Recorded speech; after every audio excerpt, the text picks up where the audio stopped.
भविष्य के आधार पर सब आज का निर्णय लेना चाहते हैं। भविष्य में सुख मिले, भविष्य सुरक्षित हो, ऐसे निर्णय आज लेने का प्रयत्न रहता है सबका। आप अपने जीवन को देखिए, क्या आपके अधिकतर निर्णय के पीछे भविष्य का विचार नहीं होता? और हो भी क्यों ना, अपने जीवन को सरल और सुखमय बनाने का प्रयत्न करने का अधिकार सबका है।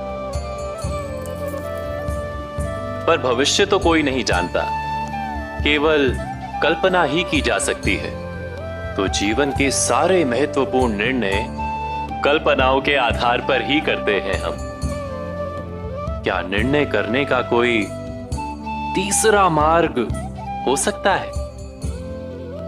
विचार कीजिए।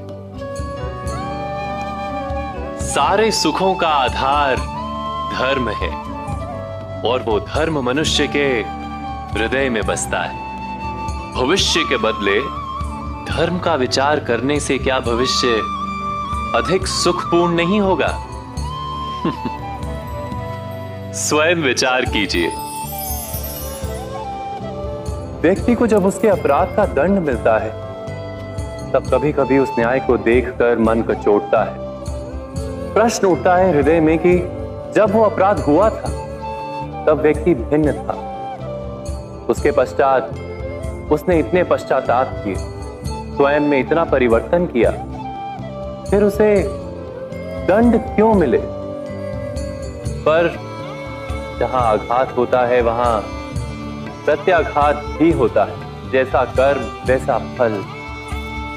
यदि किसी को प्रेम दोगे तो सुख प्राप्त होगा, यदि किसी की हत्या करोगे तो मृत्यु दंड मिलेगा। जैसा कार्य वैसा ही न्याय। तो फिर प्रायश्चित और पश्चाताप का कोई मूल्य नहीं है? अवश्य है मूल्य। प्रायश्चित और पश्चाताप मनुष्य की आत्मा को बलवान करता है। आने वाले दंड को स्वीकार करने के लिए मनुष्य को तैयार करता है। अर्थात बिना प्रायश्चित के दंड स्वीकार करने का कोई मूल्य है? स्वयं विचार कीजिए। क्या ऐसा नहीं होता?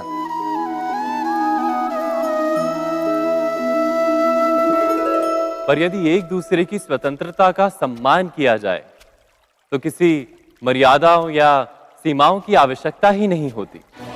अर्थात जिस प्रकार स्वीकार किसी संबंध का देह है, क्या वैसे ही स्वतंत्रता किसी संबंध की आत्मा नहीं? स्वयं विचार कीजिए।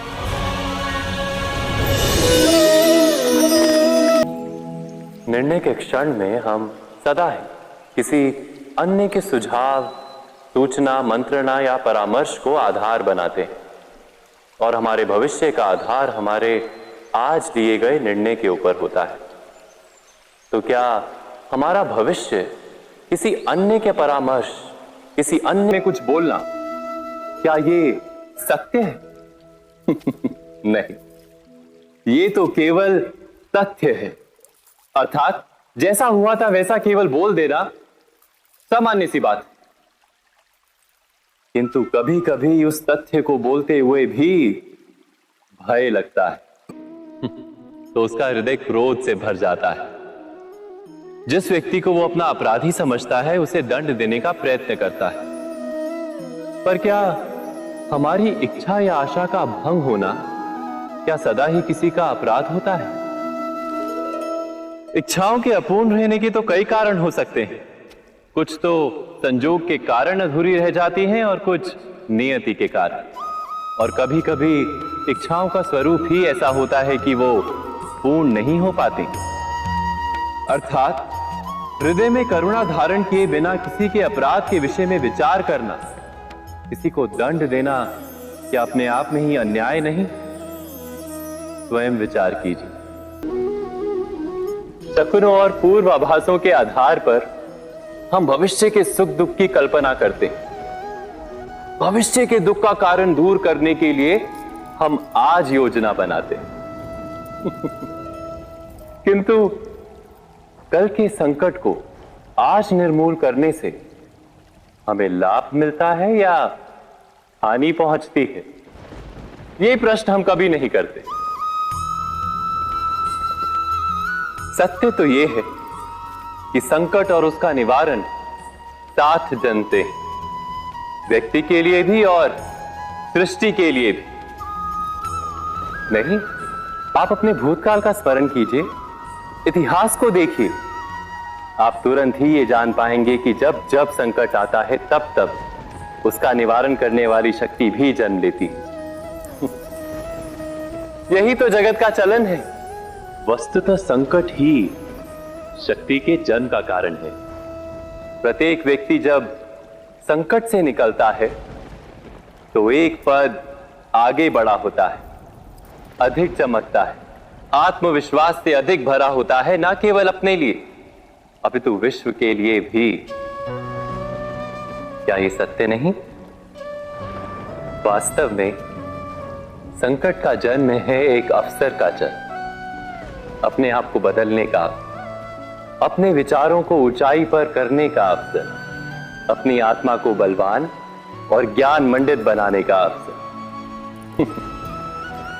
जो ये कर पाता है उसे कोई संकट नहीं होता, किंतु जो ये नहीं कर पाता वो तो स्वयं एक संकट है विश्व के लिए। विचार कीजिए। परंपरा को तोड़कर गोवर्धन पूजा का धर्म ना ढूंढा जाता तो यादवों को उनकी मुक्ति का मार्ग नहीं मिल पाता। अर्थात परंपरा को पूर्णता छोड़ देने वाला धर्म से वंचित रह जाता है और परंपरा का अंध अनुकरण करने वाला भी धर्म को प्राप्त नहीं कर पाता। कहते हैं हंस के पास निर्क्षीर विवेक होता है। दूध में मिले पानी को छोड़कर केवल दूध ही ग्रहण करता है। तो क्या सच्चा धर्म प्राप्त करने के लिए हृदय में ज्ञान से जन्मा विवेक आवश्यक है? और ऐसे विवेक के बिना जिसे धर्म मान भी लिया जाए, जो वास्तव में धर्म ना भी हो, ऐसा भी तो हो सकता है। स्वयं विचार कीजिएगा। जीवन निर्णय अपना प्रभाव छोड़ जाता है। आज किए गए निर्णय भविष्य में सुख अथवा दुख निर्मित करते हैं, ना केवल अपने लिए, अपने परिवार के लिए भी, आने वाली पीढ़ियों के लिए भी। जब कोई दुविधा सामने आती है तो क्या युद्ध से जूझता हुआ मन कोई योग्य निर्णय ले पाएगा? वास्तव में शांत मन से जब कोई निर्णय करता है तो अपने लिए सुखद भविष्य बनाता है, किंतु अपने मन को शांत करने के लिए जब कोई निर्णय करता है तो वो व्यक्ति भविष्य में अपने लिए कांटों भरा वृक्ष लगाता है।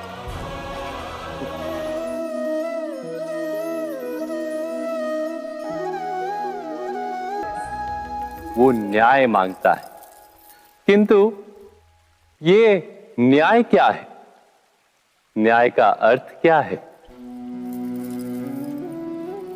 अन्याय करने वाले को अपने कार्य पर पश्चाताप हो और अन्याय भुगतने वाले के मन में फिर से विश्वास जगे समाज के प्रति। इतना ही अर्थ है ना न्याय का।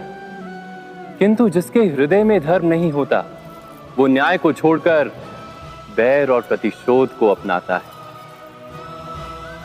हिंसा के बदले प्रतिहिंसा की भावना लेकर चलता है। स्वयं भोगी हुई पीड़ा से कहीं अधिक पीड़ा देने का प्रयत्न करता है और इस मार्ग पर चलते अन्याय को भुगतने वाला स्वयं अन्याय करने लगता है। शीघ्र ही वो अपराधी बन जाता है। अर्थात न्याय और प्रतिशोध के बीच बहुत कम अंतर होता है और इसी अंतर का नाम है धर्म। क्या ये सत्य